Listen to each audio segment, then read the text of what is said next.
Hello everyone, welcome to master साहब।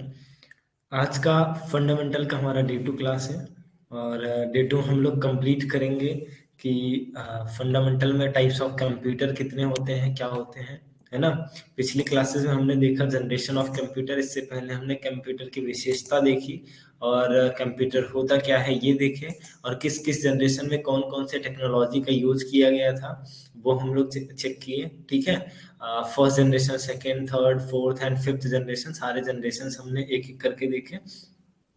आज की क्लास में हम लोग कवर करेंगे टाइप्स ऑफ कंप्यूटर, यानी बेस्ड ऑन साइज या based on working performance computer हमारे कितने प्रकार के होते हैं। तो सबसे पहले बात करते हैं कंप्यूटर कितने प्रकार के होते हैं। अगर कोई पूछे आपसे कंप्यूटर कितने प्रकार के होते हैं तो आप क्या बताएंगे? कंप्यूटर होते हैं तीन प्रकार के। कितने? तीन प्रकार के। ठीक है, तीन प्रकार के कौन कौन से? पहला एनालॉग, दूसरा डिजिटल और तीसरा हाइब्रिड। एनालॉग क्या होता है बताता हूं मैं आपको। एनालॉग कंप्यूटर वे कंप्यूटर होते हैं जो एक जो यूजर होते हैं ना, आप सभी लोग को पता रहेगा, एनालॉग कंप्यूटर वो कंप्यूटर होते हैं जो संकेत के रूप में डेटा को, आंकड़ों को संग्रहित करते हैं और उस पर प्रोसेस करके आउटपुट के रूप में हमको रिजल्ट प्रदान करते हैं। ठीक है, वो सब कैसे कंप्यूटर होते हैं? एनालॉग कंप्यूटर आपके। डिजिटल कंप्यूटर क्या होता है? जो डिजिट के जरिए हमसे इनपुट लेता है और डिजिट प्रोसेस करके हमको डिजिटल डेटा प्रदान करता है, वो डिजिटल कंप्यूटर होता है। हाइब्रिड क्या होता है? एनालॉग एंड डिजिटल का कॉम्बिनेशन होता है। ठीक है, अब बात करते हैं वर्किंग परफॉर्मेंस, यानी कि सॉरी, आकार के आधार पे कंप्यूटर कितने प्रकार के होते हैं? तो चार प्रकार के टोटल। ठीक है, सबसे पहला होता है माइक्रो कंप्यूटर। ठीक है, सबसे नीचे वाला। लेकिन ये जो चारों प्रकार होते हैं वो डिजिटल कंप्यूटर के प्रकार हैं। एनालॉग का कोई टाइप्स नहीं होता, बहुत सारे कंप्यूटर होते हैं एनालॉग में। कौन कौन सा वो हम देखेंगे। ठीक है, उसके बाद हाइब्रिड और फिर ठीक है, सेकंड डिजिटल, थर्ड हाइब्रिड। तो सेकंड डिजिटल कंप्यूटर में हमारे पास चार कंप्यूटर होते हैं। पहला माइक्रो कंप्यूटर जो सबसे छोटा, पर्सनल यूज के लिए मोबाइल फोन, लैपटॉप लैपटॉप ये सारी चीजें। फिर मिनी कंप्यूटर, ये डेस्कटॉप वगैरह हो गया। मेन फ्रेम कंप्यूटर उससे थोड़ा बड़ा जो कंपनीज इस्तेमाल करती हैं। उसके बाद सबसे बड़ा super computer. Super computer missile निर्माण, परमाणु विस्फोट, अंतरिक्ष यात्रा या फिर बड़े से बड़े टास्क को परफॉर्म करने के लिए सुपर कंप्यूटर का इस्तेमाल किया जाता है। मेन फ्रेम कंप्यूटर उससे थोड़ा छोटा सॉफ्टवेयर कंपनीज में या मल्टीपल, इसका रेंज ज्यादा होता है तो इसलिए लोड लेने वाला काम मेन फ्रेम से होता है। मिनी कंप्यूटर सब लोग इस्तेमाल करते हैं। ठीक है, जो ऑफिस वर्क करते हैं यहाँ वहाँ। ठीक है, लैपटॉप, डेस्कटॉप, लैपटॉप ये सारी चीजें। माइक्रो कंप्यूटर में छोटी छोटी डिवाइसेस आ जाती हैं आपकी, जैसे मोबाइल फोन हो गया, स्मार्ट वॉच हो गए। ठीक है, वो सब कैसे कंप्यूटर होते हैं? माइक्रो कंप्यूटर होते हैं। अब हम लोग सबसे पहले एक बार चेक करके देख लेते हैं कि हमारा जो सॉरी, हमारा जो एनालॉग कंप्यूटर है वो कैसा होता है। ठीक है, तो just a minute, I will share your screen.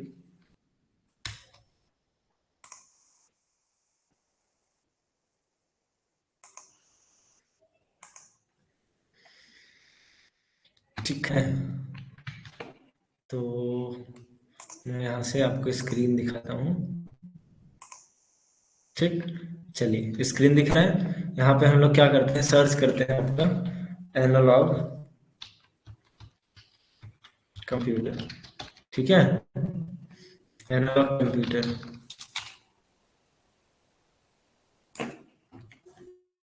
Analogue computer में घड़ी भी आती है आपकी, वॉचेस जो एनालॉग वॉच होती हैं, जैसे सुई वाला कांटा आपने देखा है। ठीक है, स्पीड इज नॉट वर्किंग, हम कोई दूसरा ले लेते हैं, साइड यहाँ पे लिखते हैं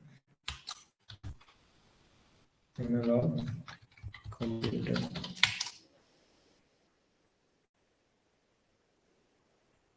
ठीक है, इसमें आ जाते हैं।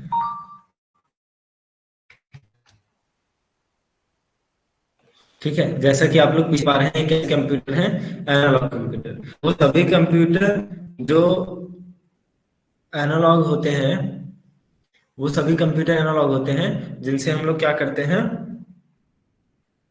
जो संकेत के रूप में डेटा को देते हैं, हमें वो रिजल्ट में प्रदान कर देते हैं। वो सब कैसे कंप्यूटर होते हैं? आपके एनालॉग कंप्यूटर होते हैं। और बात करेंगे, जैसे आपका घड़ी हो गया, घड़ी ऐसी वाली कट कट करके जो आवाज करती है, कांटा वाला, ठीक है। आपने वजन, आप कहीं खाने जाते हैं, वेट करने जाते हैं, तो उसमें जो रहता है वो भी आपका एनालॉग काटा होता है। और स्पीडोमीटर हो गया, थर्मामीटर हो गया, जितनी भी डिवाइसेस आती थी वो सब एनालॉग आता था। आज जो भी डिवाइसेस डिजिटल मिल रही है वो सब पहले एनालॉग डिवाइस हुआ करती थी। ठीक है। और एनालॉग डिवाइसेस से हमारा डिजिटल जो है कंप्यूटर अब बना है। ठीक है। तो पहले क्या होता था आपका, एनालॉग होता था। अब हम बात करते हैं दूसरा डिजिटल कंप्यूटर की। Just a minute.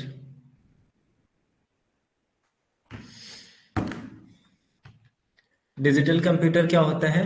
देखिए ये सब हमारे एनालॉग कंप्यूटर हैं। एनालॉग वॉच दिखाता हूँ मैं आपको। ठीक है।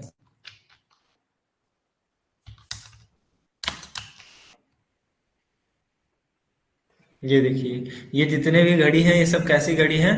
एनालॉग, मतलब सुई वाला। ठीक है। अगर आपको वॉच नहीं देखना, आप स्पीडोमीटर देख लीजिए।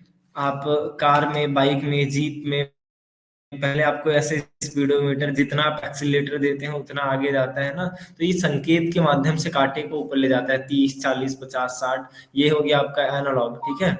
उसके बाद आपका क्या होता है, ये वॉचेस हो गए। और आप देख सकते हैं एनालॉग में इस थर्मामीटर हो गया। ठीक है। मैं आपको यहाँ पे थर्मामीटर दिखा दे रहा हूँ। ठीक है। ये कुछ इस तरीके से।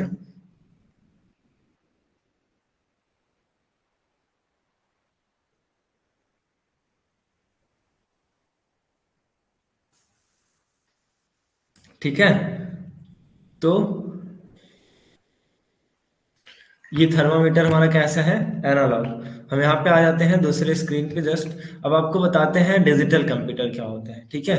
अगर आपको डिजिटल थर्मामीटर देखना है, डिजिटल डिवाइसेस देखनी है, सारी डिवाइसेस के आगे खाली डिजिटल लगा के आप सर्च करिए। देखिए जो डिजिट से रिप्रेजेंट करता है आपका, है ना।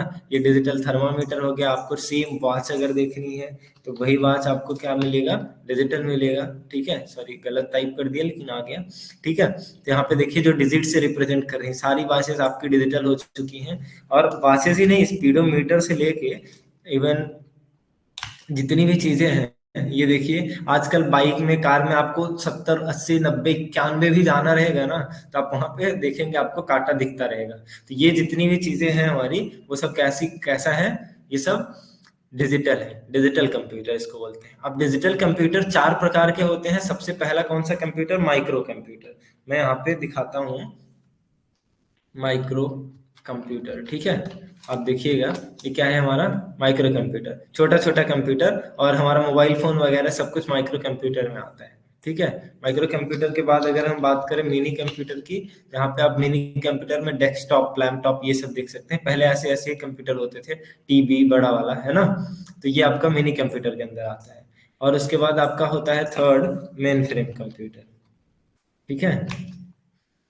ये देखिए ये क्या है? मेन फ्रेम कंप्यूटर, जो बड़ी बड़ी ऑफिस कंपनी के लिए इस्तेमाल किया जाने वाला है। ऐसे बहुत सारे डेटा वगैरह सब उसके अंदर स्टोर करके रखे जाते हैं। तो ये हमारा क्या हो गया? Main frame computer. ठीक है। और उसके बाद आपको हम दिखाते हैं यहाँ पे सुपर कंप्यूटर। ठीक है। लास्ट हमारा जो बेस्ड ऑन साइज अगर कोई पूछे कंप्यूटर कितने प्रकार का, तो चार प्रकार का। कौन कौन सा? माइक्रो सबसे छोटा जो हम आप यूज करते हैं, फिर मिनी उससे बड़ा जो ऑफिस वगैरह में चला जाता है, और मेन फ्रेम कंप्यूटर जो है वो और बड़ा होता है उससे, और सुपर कंप्यूटर सबसे बड़ा, जिससे मिसाइल निर्माण, परमाणु विस्फोट या फिर अंतरिक्ष यात्रा ये सारी चीजें कराई जाती है। सुपर कंप्यूटर सबसे बड़ा कंप्यूटर। इतने बड़े बड़े कंप्यूटर आजकल हैं जो वैज्ञानिक यूज, साइंटिस्ट यूज करते हैं, वो सारे कंप्यूटर सुपर कंप्यूटर होते हैं, है ना। बात समझ आ रही है? ठीक है। तो बात अगर समझ में आ रही है तो आप लिख के भेजते रहिए हाँ। ठीक है।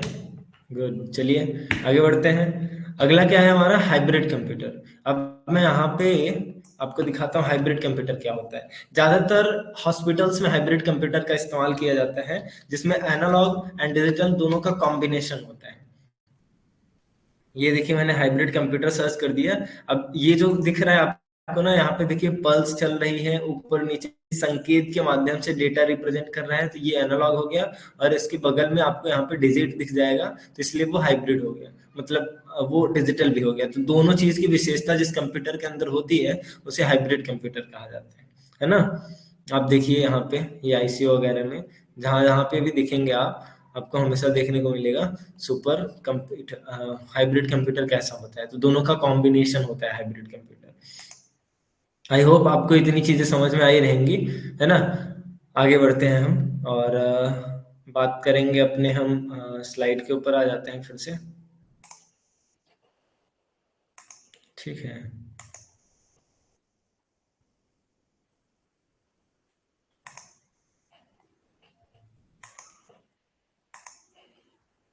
ओके, तो हमारा कंप्यूटर कितने प्रकार का हो गया? 3 प्रकार का। और हर एक कंप्यूटर के टाइप्स तो नहीं होते, लेकिन हमने कंप्यूटर्स के एग्जांपल आपको दिखा दिए कि एनालॉग कंप्यूटर क्या होता है, एनालॉग काटा, एनालॉग डिजिटल चीजें, स्पीडोमीटर, सारी चीजें पहले एनालॉग थी, एनालॉग से डिजिटल हुआ, डिजिटल से हाइब्रिड, मतलब दोनों मिक्स करके चलाने लगे। लेकिन आज भी डिजिटल का इस्तेमाल होता है ना। हम आप डिजिटल कंप्यूटर चलाते हैं, मोबाइल फोन चलाते हैं, वो सारी चीजें एकदम डिजिटल होती है। आगे बढ़ते हैं हम लोग। नेक्स्ट क्या है? Application of computers. कंप्यूटर के एप्लीकेशंस डिफरेंट डिफरेंट बनाए गए हैं अलग अलग क्षेत्र में। कंप्यूटर्स का इस्तेमाल आप education, business, health care, research and development, entertainment, अलग अलग जगह पे कर सकते हैं। मैं आपकी जानकारी के लिए बता दूं, कंप्यूटर का फुल फॉर्म क्या होता है? Common operating machine, particular use for trade या टेक्निकल, एजुकेशन, रिसर्च। ठीक है, मतलब कि कॉमन का मतलब क्या है? सामान्य रूप से चलाया जाने वाला, चलाने वाला यंत्र। मशीन मतलब यंत्र, ऑपरेटिंग मतलब ऑपरेट करने वाला। समझ रहे हैं? एक ऐसा सामान्य रूप से चलाया जाने वाला यंत्र, एक ऐसा मशीन जो किसी विशेष कार्य के लिए, यानी पर्टिकुलर का मतलब किसी विशेष कार्य के लिए बनाए गए हैं। जैसे शिक्षा के क्षेत्र में, एजुकेशन, रिसर्च मतलब शोध के क्षेत्र में, मिसाइल निर्माण, परमाणु विस्फोट, अंतरिक्ष यात्रा, इवन आप कोई भी ऐसा काम आज की डेट में कंप्यूटर के बिहाफ पे ही होता है। कोई बिना कंप्यूटर का होता ही नहीं है कोई काम। ठीक है, आप ऑफिस वर्क देख लीजिए, आप छोटे से छोटे, बड़े से बड़ा काम देख लीजिए, आपको कंप्यूटर्स की जरूरत पड़ती ही है। आप घर बनवाते हैं, आपको लेबर्स की जहाँ पे जरूरत पड़ती है, उसमें लेबलिंग के लिए कोई चीज एकदम सीधा रहे, स्ट्रीट फॉरवर्ड रहे। आपको आर्किटेक्चर की जरूरत पड़ती है, डिजाइनर की पड़ती है, बहुत सारी ऐसी चीजें हैं जिसमें कंप्यूटर्स का ही इस्तेमाल किया जाता है। ठीक है, और कंप्यूटर अगर आप चला रहे हैं, सीख रहे हैं, तो सबसे अच्छी बात है। ठीक है, क्योंकि कंप्यूटर के बिना आने वाले जनरेशन में कुछ नहीं होने वाला। तो ये है कंप्यूटर का फंडामेंटल एप्लीकेशन ऑफ कंप्यूटर्स का मतलब इन इन क्षेत्रों में अलग अलग एप्लीकेशन है। जैसे पढ़ाई के लिए आपको हमारा एप्लीकेशन है मास्टर साहेब इंडिया। ठीक है, बिजनेस करने के लिए आपको बिजनेस का एप्लीकेशंस बहुत सारे लोगों का होता है, हेल्थ केयर, अलग अलग हॉस्पिटल्स के एप्लीकेशंस होते हैं। तो अलग अलग क्षेत्र में बहुत सारे एप्लीकेशंस सबने बना रखा है। रिसर्च एंड डेवलपमेंट में अलग अलग एप्लीकेशन है। आपको कोई टॉपिक पे रिसर्च करना है, शोध करना है, तो उसके लिए भी डिफरेंट एप्लीकेशंस। आपको फोटोज फाइंड करने हैं, वीडियो एडिट करने हैं, आपको ग्राफिक डिजाइनिंग करनी है, आपको यूट्यूब पे चैनल बनाना है, तो यूट्यूब का एप्लीकेशन यूज करना पड़ेगा। समझ रहे हैं? तो ऐसे डिफरेंट डिफरेंट एप्लीकेशंस आपको चाहिए रहेंगे। इंटरटेनमेंट के लिए अलग अलग एप्लीकेशंस, अलग अलग प्लेटफॉर्म है। तो ये एप्लीकेशंस ऑफ कंप्यूटर हैं, यानी कंप्यूटर के ही अलग अलग एप्लीकेशंस हैं जिनका अलग अलग क्षेत्र में यूज होता है। एडवांटेज क्या है? मैंने आपको बता ही दिया था उसकी विशेषता। लाभ हमारे यहाँ क्या है कंप्यूटर से? कि सबसे तेज काम होगा। किसी व्यक्ति को आप 1 महीने का काम दे के 1 महीने तक कराएंगे तो वो 1 महीने तक करेगा, लेकिन कंप्यूटर को उसी काम को दीजिए, आप आपके ऊपर डिपेंड करता है। आप 1 महीने में करेंगे, आप 15 दिन में करेंगे, आप 2 घंटे में कर लेंगे। कितने लोगों को लगा कर सकते हैं। तो स्पीड जो है ना कंप्यूटर की बहुत तेज है। Millions of instructions with in a second चलाता है। ठीक है, मतलब 10 लाख डेटा आप चाहें तो एक बार में वो उस पर प्रोसेस कर सकता है। एक्यूरेसी के मामले में बहुत सही है, मतलब कोई काम करेक्ट ही करता है, वो गलत काम करता ही नहीं कभी। आप गल्ले पे बैठ के नंबर जोड़िए, जिस दिन व्यक्ति हिसाब किताब करता है ना, अगर कोई भी आंसर थोड़ा सा भी इधर उधर आता है, अगर गलत आता है, वो ये नहीं बोलता कि कंप्यूटर गलत कर दिया होगा। वो फिर से क्रॉस चेक करता है, लेके बैठता है पूरी लिस्ट, क्योंकि उसको पता है कंप्यूटर कभी गलती नहीं करता। समझ रहे हैं? इतना भरोसा है कंप्यूटर पे। तो आप समझ रहे हैं, जो ये भरोसा हम आप कर पाए हैं, ये एक्यूरेसी की बदौलत। एक्यूरेसी बहुत जरूरी है। उसके बाद है ऑटोमेशन। ऑटोमेशन, किसी व्यक्ति को आप लगाएंगे काम करने के लिए, वो लगातार काम नहीं कर पाएगी ऑटोमेटिक, बिना कुछ किए आप किसी काम के लिए फिक्स कर दें तो ऐसा नहीं करता, लेकिन कंप्यूटर ऑटोमेटिक होता है। ऑटोमेशन आप इसमें लगा के छोड़ दीजिए, दिन रात कुछ नहीं देखेगा, वो लगातार काम करता चला जाएगा। ठीक है, मैंने आपको पिछले वीडियोस में भी बताया था, स्टोरेज कैपेसिटी भी इसके अंदर होती है। तो फायदा ये है कि चीजों को स्टोर करा के रख दीजिए, लोगों के मेमोरीज के लिए, लोगों को याद दिलाने के लिए। पहले लोगों के गांव में जैसे शादी फंक्शन ऐसी चीजें होती थी, तो लोग खाली बातें सुनाते थे, कहानियां। आप दादी नानी आप ऐसा जाके देखेंगे, वो सब कहानियां सुनाती थी कि ये हुआ था, ऐसे फंक्शन हुआ था, तो ये हुआ था। वो सब खाली बोल बोल के सुनाती थी। लेकिन आज बोलने का जमाना नहीं है, आज देखने का जमाना है। सुनना देखना सब कुछ एकदम विजुअलाइज कराए हमको। वैसे सब आंख बंद करके खाली विजुअलाइज कर सकते थे कि हाँ ऐसा रहा होगा, ऐसा रहा होगा, बता रही है तो ठीक है। लेकिन आज आपको दिखाई देता है, तो डेटा को स्टोर करके रखा जाता है यहाँ पे, कि आपने वीडियोस को स्टोर, जैसे आप अभी हमको देख पा रहे हैं, मान लीजिए ये आपको रिकॉर्डेड मिलेगा, आप 10 दिन बाद भी देखना चाहेंगे तो एक्यूरेट सारी चीजें देखेंगे। ऐसा नहीं है कि सर ने ये पढ़ाया था तो कहानी की तरह सुनाया, जैसे ऑफलाइन क्लासेस में होती थी। समझ रहे हैं, तो दुनिया बदल रही है, स्टोरेज अलग अलग तरीके से होने लगे। पहले लोग मेमोरी में स्टोर करके रखते थे, कहानी की तरह सुना देते थे। आज बिना वीडियोस का, बिना फील करे लोग सुनना ही पसंद नहीं करते। आप समझ रहे हैं, जनरेशन बदल रही है, और बदलती दौर में आपको जो ये एडवांटेज है ना, ये इसका फायदा है, लाभ है। ठीक है, अब हम आगे बढ़ते हैं, नेक्स्ट बात करेंगे लिमिटेशन। नो आईक्यू, पहली चीज ये लिमिटेड काम करता है। इसके पास खुद का अपना दिमाग नहीं है कि कुछ भी काम करे, जितना इंस्ट्रक्शंस आप देंगे उतना ही फॉलो करेगा। ठीक है, वो अपना खुद का दिमाग उतना ही लगाता है जितने के लिए आपने उसको बता रखा है कि आप ये काम कर दो, वो वही करेगा। खुद का दिमाग उसी में लगाए, क्योंकि उसके पास खुद का आईक्यू नहीं होता। जिस दिन खुद का भी दिमाग चलने लग जाए, उस दिन इंसान पे हावी हो जाएगा कंप्यूटर। समझ रहे हैं, ह्यूमन डिपेंडेंसी है, यही लिमिटेशन है उसकी, कि इंसान द्वारा ही चलाया जाएगा, बिना इंसान का कंप्यूटर नहीं चलाया जा सकता। ठीक है, और इसको एक चीज की जरूरत होती है, वो है पावर। तो लिमिट है कि 3 चीजें इसको चाहिए ही होती हैं। ठीक है, तो लिमिटेशन में क्या है, पावर, ह्यूमन डिपेंडेंसी है, इसके खुद का आईक्यू कुछ नहीं है। ठीक है, तब जाके ये चलता है, इतना ठीक है। नहीं तो फिर इंसान पे हावी रहता। आज हमको आपको पढ़ाना है तो हम कंप्यूटर को बोल देते, पढ़ा देता है ऐसे।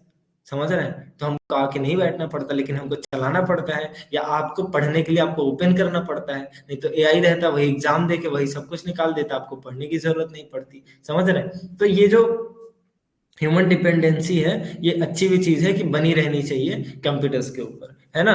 तो फिलहाल लिमिटेड काम करता है। जिस दिन ह्यूमन डिपेंडेंसी नहीं हुई, लोगों की सोच तो बहुत होती है कि ना हो।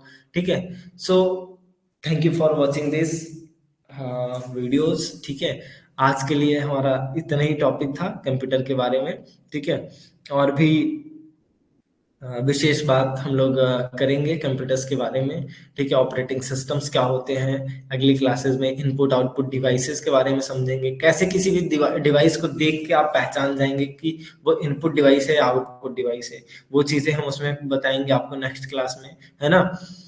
कोई भी डिवाइस का नाम मैं बता दूंगा, आप रेंडमली तुरंत तुरंत समझ जाएंगे कि इनपुट है आउटपुट, अगर आपको उसका यूज पता रहेगा तब। ठीक है, तो वो सारी चीजें कैसे फाइंड करनी है, वो सब आप वहां पे देख पाएंगे।